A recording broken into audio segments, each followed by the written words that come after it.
बनारस के अंदर, काशी के अंदर एक दामोदर नाम के बहुत बड़े व्यापारी रहा करते थे, बिजनेसमैन। उनका अपना एक पोत था, समुद्री जहाज था, और उसके साथ वो व्यापार करने के लिए समुद्र मार्ग से दूसरी स्टेटों में जाया करते थे। उसके साथ और भी उसी शहर के आसपास के काफी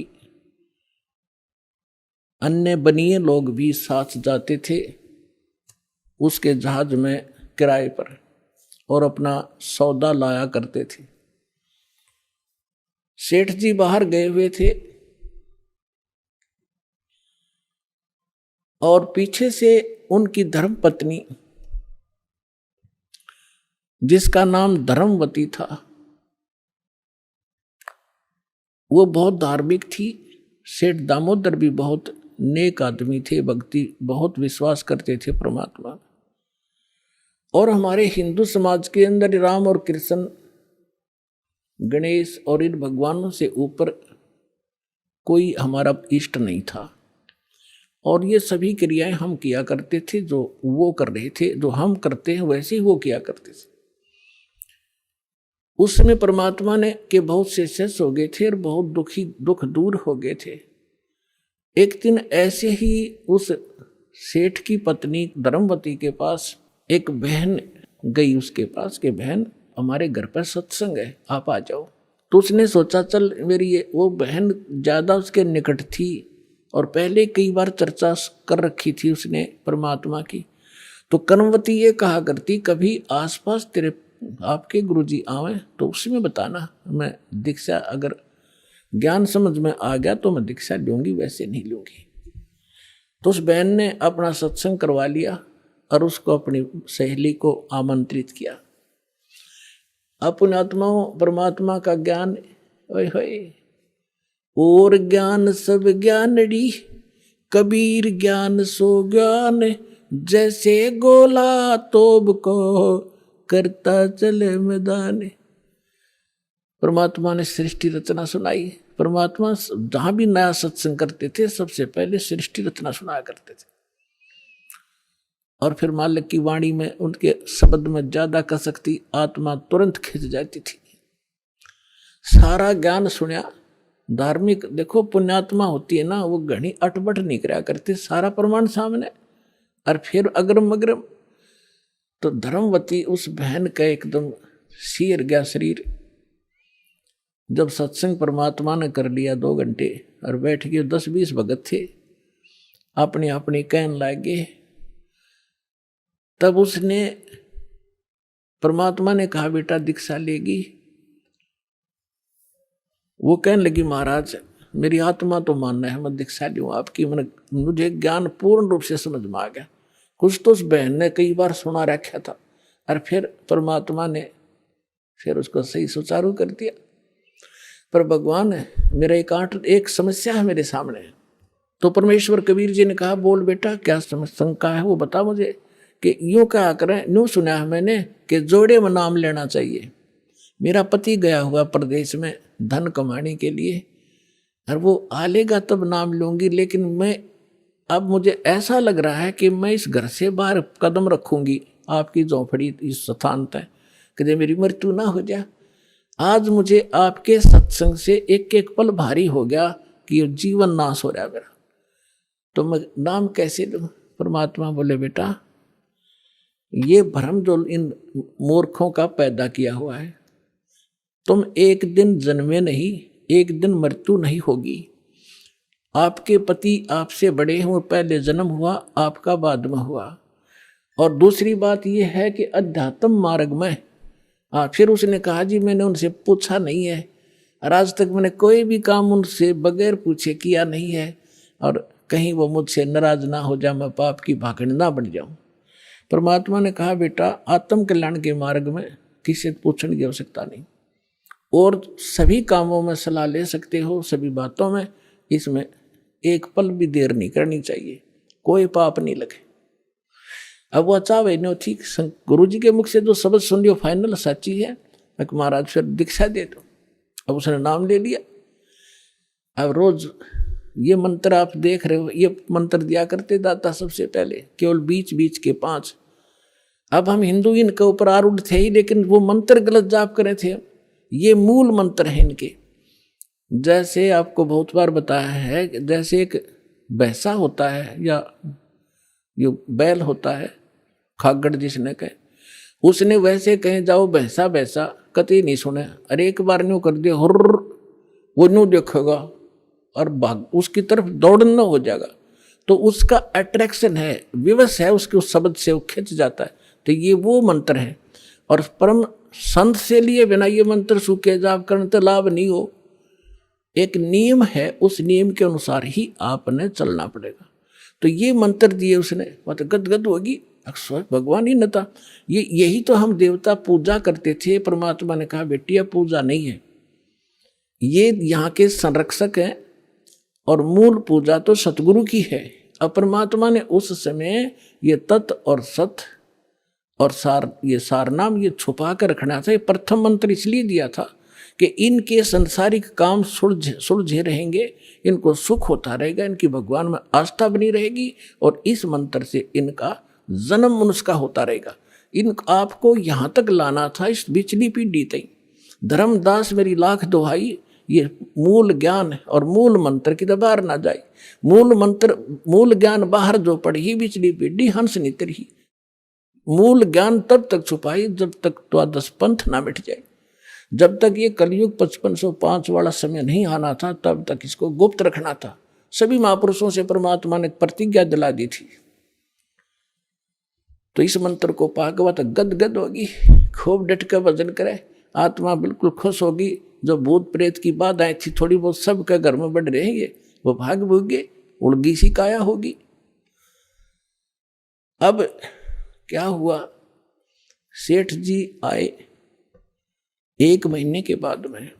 अब वो बुद्धिमान बहुत थी, उसने सोचा कि मेरे पति को यदि कोई थर्ड पर्सन न्यू बतावेगा कि तेरी पत्नी सत्संग में जाती है और रात को जाती है, क्योंकि परमात्मा अधिकतर रात को सत्संग करते थे, क्योंकि दिन में तो किसी को फुर्सत नहीं छोड़ रखी काल ने धंधे में।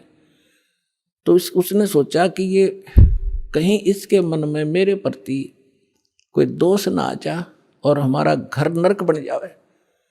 अब क्या हुआ, जिस दिन वो सेठ वापस आया उसी दिन सत्संग था भगवान का और किसी के आसपास ही। तो उसने सोचा कि अपने पति को मैं पहले बता दूं सारी कहानी, और ये ऐसा व्यक्ति है अगर मेरी बात को ये मान लेगा तो फिर ये किसी की नहीं सुनेगा। तो जब वो खाना खाने लगा, खाना खिलाते समय उसकी पत्नी ने कहा जी मेरे से गलती बन गई और मुझे क्षमा करोगे, माफ करना। वो कहने लगा कि मैं अपनी पत्नी पर विश्वास करता हूँ, मेरी पत्नी ऐसी गलती नहीं कर सकती जो अक्षम्य ना हो। फिर भी बता अक जी सचमुच माफ कर दोगे, गुस्सा तो नहीं होगे? अक ना तू बता। मैंने जी आपके पूछे बिना मैं ऐसे मेरी पड़ोसन नाम ले रखा है और उसके साथ में सत्संग में चली गई और परमात्मा की वाणी सुनी मैंने, मेरा दिल कर गया नाम लेने, और मैंने आपसे पूछे बिना दीक्षा ले ली। तो वो बोला बड़ी अच्छी बात, इसमें क्या पूछना था, या कोई बुरा काम किया तूने? भगवान की भक्ति की, बहुत अच्छी बात है। उसका उल्गा सा हृदय हो गया, अके भगवान बड़ी दया करी दाता, ये तो बिल्कुल सरल देसी बन गया। फिर उसने एक और पॉइंट सोचा कि एक बार इसको वो सत्संग स्थल दिखा दूं जहां हम जाते और आते हैं, ताकि लोग इसको भ्रमित ना कर दें तेरी पत्नी रात में भी जाती है, तो यो आदमी का जल्दी सी सेट नहीं होया करे। और उस दिन सत्संग भी था। तो उसने कहा जी ऐसा है, गुरु जी का आज सत्संग है वहां पर, और मेरी साथ की सारी सहेली चली गई, मैं आपके भोजन पानी में लग गई और देर होगी और ना गई तो गुरु जी के दिन नाराज हो जा, आप मेरे साथ चल पड़ो। तो वो कहने लगा देखो मैं थका हुआ हूँ, दूर से आया हूँ, आप जाओ। और नो बोली आप मैं जाऊँ कैसे, रात का काम कोई साथ नहीं मेरे। तो कहने लगा मैं चल पड़ूंगा और जाते मुझे नींद आवेगी, बताओ मैं क्या सत्संग सुनूंगा। उसने पता था कि एक बार यूँ चल पड़ा और सत्संग सुन लिया तो आली नींद इसने। तो वो कहने लगी आप यूँ करियो, पीछे सी बैठ जियो, नींद आ जाता सो जाइए, गुरुजी कुछ ना कहा करे। तो उसने सोचा चल फिर तो कोई बात नहीं। वो दोनों पति पत्नी आ गए। अब बैठ गई पाछे ने, वो बैठ गया पीछे ने, भगतनी बैठ गई भगतमतियों में। परमात्मा ने वह सृष्टि रचना फिर सुनाई। वो तो जाने थे चोट ने सामने मारना। अब लाला जी ने किसी नींद आवे थी, उसका कलेजा फट गया, थर थर का पैगात सारा, और नौके सोके सुने ज्ञान कड़ी कसूती तरह। अब सारा ज्ञान सुन लिया। जब अपनी उसकी पत्नी आई, जी नींद तो नहीं आई? अगर नींद करे मेरे तो बेचैनी होगी, काहे की नींद आवे थी? एक न्यू पूछ ले गुरु जी ते, मुझे नाम दे देंगे? तो उसने जाके कहा महाराज जी भगत जी आए हैं और यूं कहे दीक्षा मिल जाएगी। कहा बेटा बोला। तब उसने क्या बोली, कहा जा नाम देंगे आपको। सेठ जी जाकर बैठ गया पास में, कहने लगा भाई सुन ले लाला जी। परमात्मा बोले देखो सेठ जी, आप हो इन देवताओं के गणे पुजारी, और परमात्मा का नाम लेने के बाद आन उपासना नहीं करनी होगी। वो कहते हैं 100 वर्ष सतगुरु की पूजा, एक दिन आन उपासी और वो अपराधी आत्मा फिर पड़े काल की फांसी। 100 वर्ष गुरु की अनुसार साधना कर ली, सतगुरु के अनुसार, एक दिन भी आन उपासना कर ली ना किसी देवी देवता की, पिछली सारा भट्ठा बैठ जाएगा तेरा। तो वो लाला जी बोला, सेठ दामोदर कहने लगे महाराज जी मैं बाणिया हूँ और सौदा करना खूब जानता हूँ, मैंने सारा कुछ सुन लिया और सब कुछ देख लिया। आज मैंने सारे कथा सुन रखी खूब बड़ी बड़ी, जो ज्ञान आपने दिया इस पृथ्वी पर नहीं, और मैं जो वचन कराया करूँ दाता, और पक्का करता हूँ आप मेरे गुरु, मैं आपका चेला। फिर कहा कि भाई देख मैं दानक और तू लाला जी, कल न तेरी बरादरी वाले भी तुझे धिक्कारेंगे। ने बोला जी मुझे नाम दो और आप साथ रहियो दास के, जो होगा सो देखी जाएगी, मुझे दीक्षा दो। और परमात्मा ने कहा कि और उपासना नहीं करोगे फिर किसी देवी देवता की, नहीं तो नुकसान हो जाएगा। लेकर नाम, और परमात्मा का हाथ से चित्र बनाया करते थे, वहाँ जब का हाथ से बनाया करते थे, सब जगह मिला करते थे।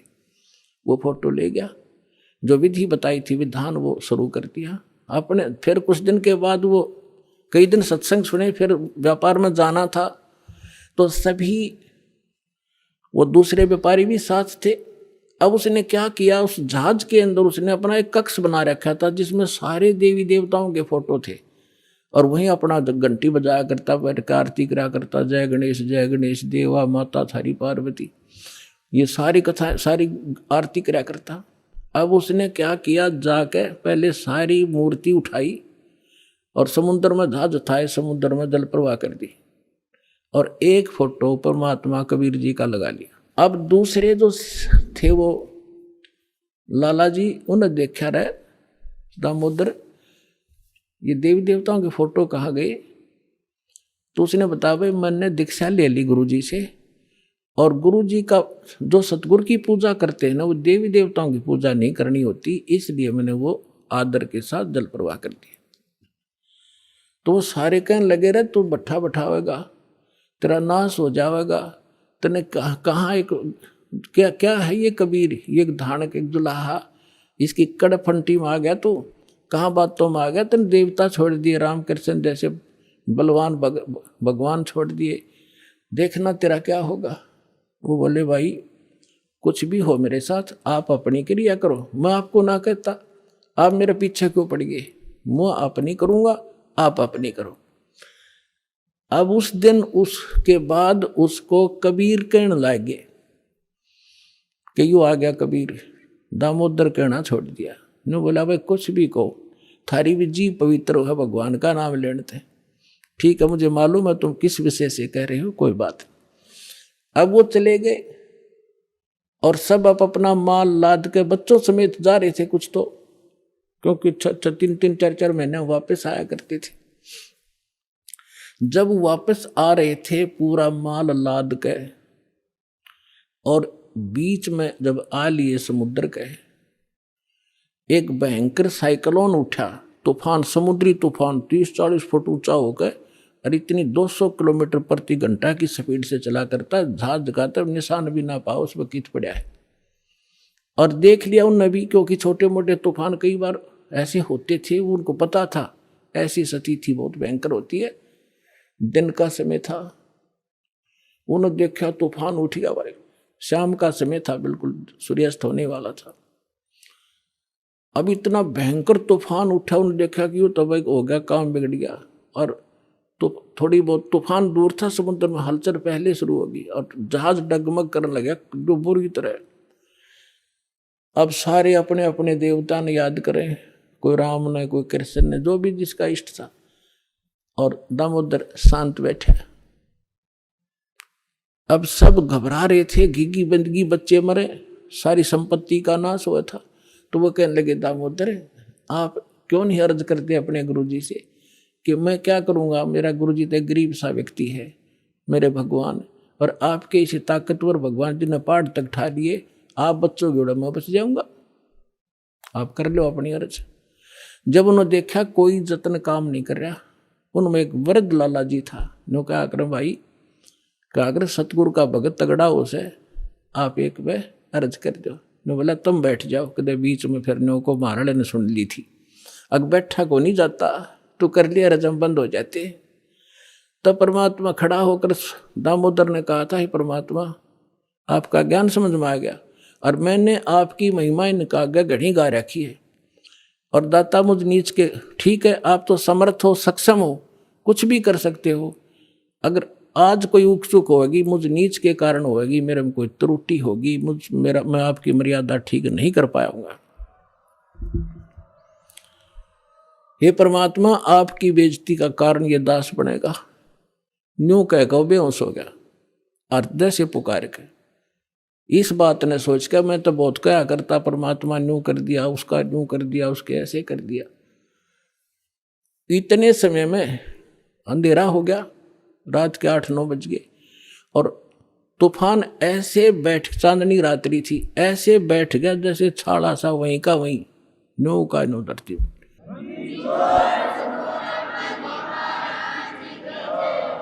और समुद्र के जल में जरा सी भी हलचल नहीं। अब उस दामोदर को पानी के छींटे छाटे मार के मुंह पे होश में ले आए। तब उन्होंने कहा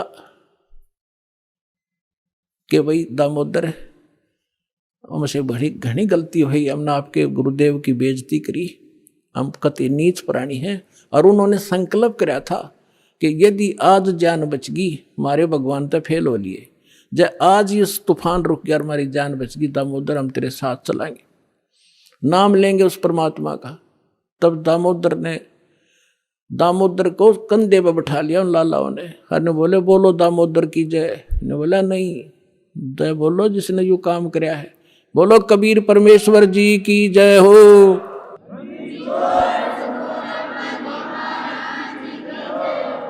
अब उधर से परमात्मा उसी दिन रात्रि में सत्संग कर रहे थे 7-8 बजे सी, और सर्दियों का मौसम था। अब कुछ भक्त सामने आसपास बैठे थे, एकदम परमात्मा ने क्या किया, ऐसे मुंह पर करनो हाथ फेर कर ऐसे झटका दिया, आसपास के बैठे भक्तां के छींटे लगे। उन्होंने सोचा भाई पसीने कैसे आ गए सर्दी में, गुरुजी आपका पसीने आ गए? तो पर वो बोले ना भाई पसीने को नहीं आए। और क्या था, ये पानी कहाँ से आ गया? कि मेरे भगत का जहाज डूबा था, दामोदर सेठ नहीं था, अभी नाम लेके गया था, हाँ जी, उसका जहाज डूबा था भाई, अब वो उसने बचा कर आया हूँ। अब वो भगत सोच रहे थे अब भाई, अब क्योंकि हम भक्ति अवश्य करते हैं लेकिन विश्वास दृढ़ नहीं होता, और परमात्मा कहते हैं कहा हो तो हरि नाम से, जब मन में नहीं विश्वास, बिना विश्वास के जो भक्ति करते हैं वो सफल नहीं होते। तो वो कच्चे से थे और मन में उनका न्यू थी, ऐसे ही शब्द गा रहे थे, ज्ञान सुना रहे थे, पसीने आ गए होंगे, हमारे सामने बैठे और वहाँ कैसे समुद्र में जहाज बचा के आए हैं, वो तो बात कही आई हुई। अब वहाँ से जब वो चलकर आए सेठ, 1-2 दिन और लग गया उन्होंने, उस दिन फिर सत्संग हो रहा था। वो पहले अपने घर गया, घर जाकर पता चला कि मेरी धर्मपत्नी भी उड़े जा रही सत्संग में गई हुई है।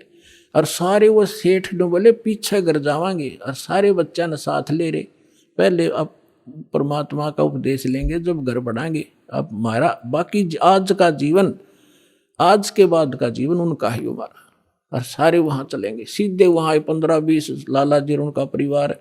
अब क्या हुआ, अब उधर सत्संग चल रहा था और वही भगत मिले जुले से वो आया करते उस क्षेत्र में, तो सारे वही बैठे और पीछे थे। क्या हुआ, वो सारे के सारे जाकर बाहर खड़े हो कहने जय हो पाबंदी छोड़ कबीर साहब की, जय हो भगवान कबीर साहब की। परमात्मा बोले रे बाहर कौन शोर कर रहा, पता करके आइयो। अब जो ही वो बाहर गए भगत पता करने आंगन से बाहर, तो उन्होंने देखा दामोदर को, वो सब जाने थे क्योंकि वो आते जाते थे सत्संग में। तो उन्होंने आकर बताया जी दामोदर सेठ आ रहा है और उसके साथ और कई लाला जी हैं, सेठ हैं, और आपका दर्शन करना चाहते हैं। बोला बुला लो भाई, क्या बात होगी। वो सारे आगे चरणा में अपने दंडोत प्रणाम करें, हे भगवान आपने दया कर दी, हमारे जीवन रक्षा कर दी। परमात्मा हमसे बहुत भूल हुई, हमने बहुत गलती की, आपके भक्त को बहुत सताया, टॉर्चर किया, इसको माफ करो हम अपराधियों को। भगवान आपने हमारी जान बचा दी, हमारा जहाज डूबता आपने बचा दिया। परमात्मा बोले क्या कह रहे हो भाई। और परमात्मा चाहते थे जिनका मन में शंका थी वो उनका भ्रम निवारण करने के लिए एक सच बताओ, सारी कहानी क्या हुआ था कि भगवान ऐसे ऐसे हो गया था। हमने अपने सारे जंतर मंत्र कर लिए थे, कोई राहत नहीं मिली। फिर हमने आपके भगत आराध करी थी, इसने आपको पुकारा के मंत्र पढ़ा यू दाने, यू बेहोश हो गया आपको पुकार के। तब कहा बेटा मैं ही वहां पहुंचा था और आपकी रक्षा करी थी, और आपका अब सौभाग्य है कि आपको इस संकट आपके लिए वरदान से दोगा कि आपके समझ में आ गई और आप यहाँ आगे दीक्षा लो और अपना कल्याण कराओ। सभी ने नाम लिया, उनका कल्याण हुआ। बोलो सतगुरुदेव।